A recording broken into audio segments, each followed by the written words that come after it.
Power star Pawan Singh ji के जितना भी फैन है उनके लिए दोस्तों बहुत ही बवाल अपडेट लेकर आ चुका हूँ। तो आप लोग वीडियो में अंत तक जुड़े रहे। तो दोस्तों पावर स्टार पवन सिंह जी का दोस्तों हाल ही रिलीज हुआ गाना दोस्तों नथ या अपन लोगों को दोस्तों 1.2 मिलियन व्यूज पहुंच चुका है। दोस्तों ये गाना भी एकदम तहलका मचाने वाला गाना होने वाला है। दोस्तों आपको तो पता ही हो, तो आपने देखा होगा कितना बवाल वाला गाना था, कितना बवाल हुआ है दोस्तों।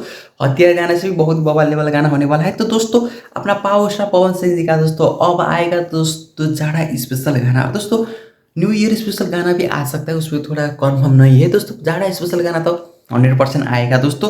कुछ टाइम लग सकता है, 2 से 4 दिन लग सकता है, पर दोस्तों जाड़ा स्पेशल गाना तो 100% आएगा। अब बारी है दोस्तों जाड़ा स्पेशल गाना के। रंगदारी स्पेशल गाना 2 आ चुका है, अब बारी है दोस्तों जाड़ा स्पेशल बहुत ही बवाल लेवल का धमाका आने वाला है पावर स्टार पवन सिंह जी का। दोस्तों जब भी दोस्तों उसका पोस्टर छूटेगा फिर एक दोस्तों अपडेट सा वीडियो लेकर आऊंगा। तब तक के लिए दोस्तों वीडियो को लाइक कर देना, चैनल को सब्सक्राइब भी कर देना, ठीक है।